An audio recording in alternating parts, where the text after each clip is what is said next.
Hi, I'm Nick, and I like comics. And I'm Adam, and I know comics. Welcome to Adam and Nick Spoil Some Comics, where we spoil some comics. In today's episode, we are talking about Batman and Robin Eternal number 3.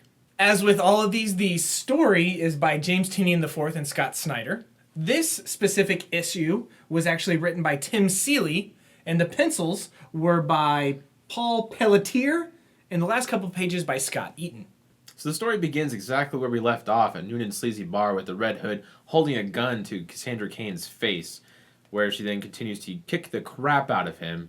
We get a sweet shot of Red Hood's new blades that he bought from like a Japanese wholesale market of some kind. They look kind of like Batman's, but way overkill. Yeah, and it's really cool whenever they pop out, it says schning. Not unlike schnicked. Or schwing. Schwong.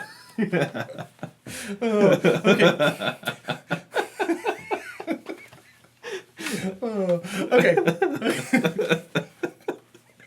We then cut to Gotham's south side in this really... South side? What up? This really sleazy hotel that Poppy, who is Dick's sidekick for Spiral, is in, and she's in this bathroom in her underwear, which seems kind of needless. I don't know. This is something that really bothers me about comics, is they put naked people in or almost naked people in for just the point that they do it. It's like HBO and Cinemax television shows or Showtime shows where they have nudity and sex just because they can. Like it offers or adds nothing. Oh, it's important that they're listening. I'm sure it totally is. Spiral puts nanites all over the people for a couple reasons. One, it makes it so that cameras and stuff can't find them or notice them or recognize who they are. And two, it makes it so the headquarters can find them wherever they are. And so Poppy takes a little magnet and goes all over her body, and then she eats them. And because that chick eats weird stuff. Apparently she's a cannibal, but I don't know. I didn't know that cannibals like little robots. But then we have this shot of I said robots. I like Futurama. But then we have this shot of the nanites getting into her cell phone, which is going to be important later. So the scene jumps back to Red Hood trying to slash open Cassandra Cain's midriff when, miraculously, I don't even know how they got there this quick, the entire crew of Dick Grayson and Tim Drake and everybody just shows up and jumps in the middle of the fight, which it seems kind of dumb that they brought Harper Row along, because wasn't she dying last issue? Yeah, and they drag her to a crappy bar? Yeah. Very sanitary. Yeah. Very sanitary. And then they sit down at the bar and have a conversation about what's going on. And Red Hood, Jason Todd, looks a lot like Iron Man. Right here. Yeah, with his little helmet up? Yeah, his helmet up. He looks a lot like Iron Man. And as they're having this little conversation about what's going on, Dick is, talking about Spiral and Poppy and all this stuff's going on. Tim astutely makes the observation that Harper Row isn't doing very good. She needs medical attention. Yeah, something better than a field dress from a circus performer. Right. Yeah. Because he's making fun of Dick because he does flips and stuff. So the solution? Don't go to the hospital. Let's go to the Batcave. Right. Which... Okay, we're in the Batcave here, and this is something that I am totally confused about DC. I don't get it either. Okay, again, we've talked about Endgame and how that has totally changed the Batman universe. Batman is no longer Batman. It's Jim Gordon who is Batman, and we know that this is... Because from issue 1, we see that Jim Gordon is Batman. Okay, they're in the Batcave, and you can see the big Tyrannosaurus Rex that is in there, but we know from Batman 45, which came out a couple weeks ago, that... Bruce Wayne has turned that into a giant slide for kids. So, Nick's tangent aside, they're back in the Batcave, and Dick is showing them the hologram of Batman. You can see all them watching it. And Dick's like, well, now you know what I know. And Red Hood says, which is Jack Squat, except that somebody knows who Batman is, who we are, what we were to Batman. And a cute little reference from, spoiler here, that Batman has a butler, a bat butler, a battler. So that's what I'm going to call Alfred now, I guess. I wish I had a battler. It would be great. They're continuing to talk, they're continuing to freak out, and Jason Todd basically blames all of this on Cassandra Cain. Right. She is the one that is causing the problems. We need to take her out. So he goes and tries to fight her. Dick steps in, saves the day, and then Tim astutely notices that she is... Of a child's mentality. Which...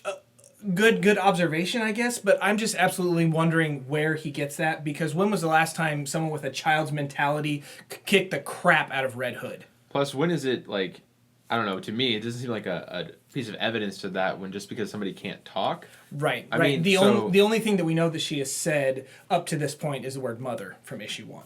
in the next scene, she gets up and they're all like, "Oh no, she's gonna attack us!" And all she does is she touches Jason Todd's hand and then touches Tim Drake's forehead and then Dick Grayson's chest. Like it seems like she's referencing the fact that Red Hood's kind of the brute and Tim is the thinker, and that Dick is actually the one who thinks with his heart. He cares. After she touches Dick on the chest, he kind of notices that he's bleeding. You can see his little nanite. Somehow because of all of that, he gets in contact with Spiral. As Dick is talking to the director, she mentions that she finds something on Mother, and it's 5 years old, and this thing about Agent Zero. Agent Zero was Spiral's first agent, I guess. And there's a quote in here in his running into the Mother. He says, "My difficulties," and whatever he's talking about, "my difficulties remind me of an encounter with a woman who referred to herself as Mother. She claimed to be able to build a human being for whatever need arises." So that's our first instances of what Mother even does. Dick extrapolates and says, "Mother's some kind of human trafficker. What kind of person needs a designer human being?" And Jason Todd responds, "Maybe someone who could use a loyal child soldier, or 3." With this great panel of the 3 of them just kind of staring at each other, realizing what that might mean. Right. So basically what they are setting up, and we know this from this whole story of these 3 issues so far, Batman is working with Mother. So maybe it's possible that Batman didn't care about Dick, Tim, or Jason at all, and the only reason that he made them his Robins was because he was doing something that the Mother wanted him to do, and training them to be these potential killers later on in the future, which you can definitely tell is going to cause some animosity in the future, especially knowing that Bruce Wayne isn't Bruce Wayne and he has absolutely no clue what's going on. I can see in future issues Jason Todd like beating the crap out of Bruce Wayne, so like, "Tell me what's going on, what did you do to me?" And Bruce Wayne like, "Who are you? Like, I don't even know who you are," right? I think this theory is pretty strongly supported with their flashback here, where it goes back to when Robin was affected by the fear gas, and Batman's trying to reassure him that everything's okay, but once he kind of gets the feeling for what Robin saw was him feeling embarrassed and that he was never going to be good enough for Batman. Batman just kind of walks away, just using that knowledge now to get the computer to find what they need about the hallucinogen and trying to track down any other associated symptoms, blah blah blah. And when Robin asks him, "Well, what did you see?" and he just says, "Nothing. I saw nothing." Which he could be lying. He could actually fear nothing. It's hard to say. But it flashes back to now, and Dick realizes that maybe that's true. Maybe Batman just actually doesn't care. We're back in now, we flash forward, and as Dick continues his talk with the Spiral director lady, they're talking about the cell phone that Poppy had and how the nanites got into it, and they realize that they can't figure out where she is whenever she's making these phone calls, but they do realize that she has made several phone calls to the exact same spot, and they realize that it is this place where there is an event being thrown in the honor of Mr. Bruce Wayne. And so Dick freaks out. He's like, "Bruce, holy crap." He hops on his motorcycle and he just takes off, leaving Jason and Tim and Stephanie and Harper and Cassandra just back at the Batcave as he drives off. So we had a quick scene of Cassandra Cain motioning to Harper that we should sneak out of the Batcave. And after a little bit of talking about supercomputers between Red Robin and the Red Hood, the scene changes over to this banquet that Mr. Wayne is apparently the star guest of. Yeah, which again,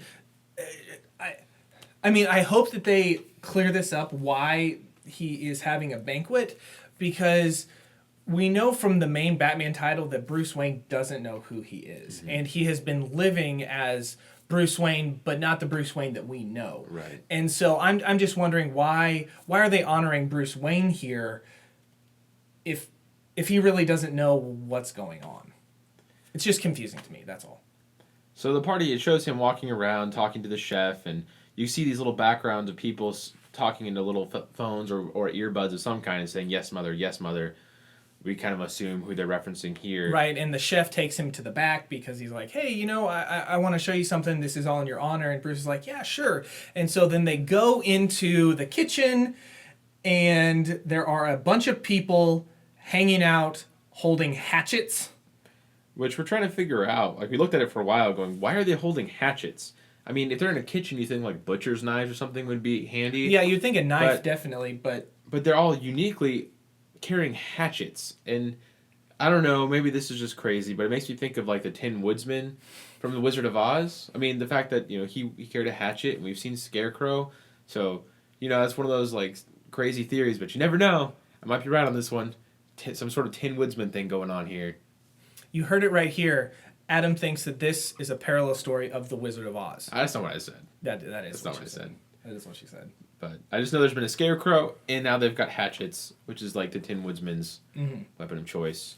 And that's how the issue ends, is them just standing in this kitchen with a bunch of hatchet guys getting ready to jump Bruce Wayne, who, if he were Batman, could potentially figure out a way out, but he's not the Batman that we all grew up knowing and loving.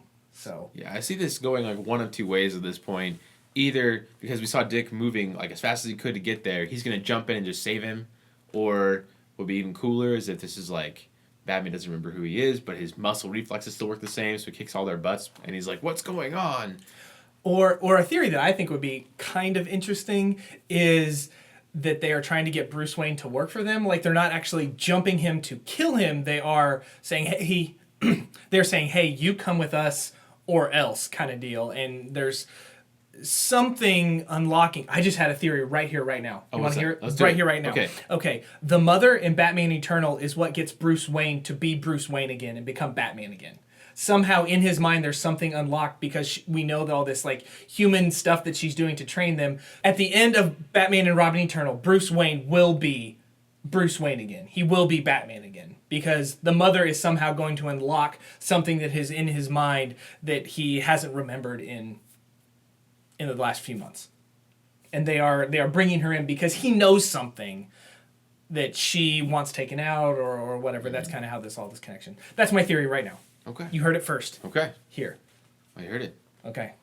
So I feel like this issue lays out almost identically to how the second issue did, where not a lot really happens in it. Like we get a couple small reveals about some backstory or whatever in the flashbacks, but the layout is exactly the same. Not much happens. There's some quips back and forth, and then the final page, it's like, what happens next? Oh man! So it is very much like a TV show right now. Kind of reminds me a little bit of how Lost worked for a long time. No, Lost was always awesome all the time. Well, forever. Okay, sure. Was that season 3? All of it was awesome. In any case, but it has that feeling like a every week episode deal, which we've kind of referenced that before, where we have not a lot happening, and that final scene is what's like going to keep us coming back next week. Yeah. So, I mean, it's besides that. I mean, the art's okay. Like Paul Pelletier, he feels like kind of a cheap version of Tony Daniel. Now I'm looking at it. But it's not terrible. Mm-hmm. I wanted more out of this. Yeah, I guess definitely. I think that we are getting what we don't get a lot today, and that's a slow burn. I think of Chris Claremont with X-Men, back in the 70s and 80s, and how he would say something in issue this, and then 15 issues later he would come back to that. Mm-hmm. And that was over a year and a half. So I think we're really getting this slow burn effect, and I'm confident based on Batman Eternal that Batman and Robin Eternal is going to pick up here pretty soon. A couple things that I really, really liked. There were a couple of scenes that I really liked. One was whenever Cassandra Cain was had this intimate moment with all of the Robins. I like that too. Touching Jason's hand and touching Tim's forehead and then touching Dick's chest, saying, this is who you are. You have courage, you have heart, you have brains. I'm telling you, man, Wizard of Oz. Very good. Another thing that I really, really liked was the comment that Jason made about, or three soldiers, 3 guys that are coming in, and they just had this moment where it's just, there's no words, it's just them staring at each other. I really like this tension that is going to be building soon. But overall, as Adam was saying, much of the same.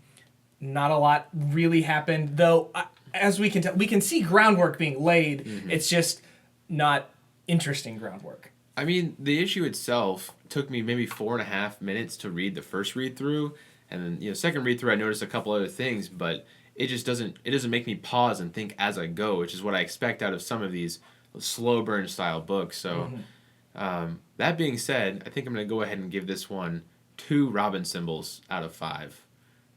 It just didn't catch me as much as maybe the first one did.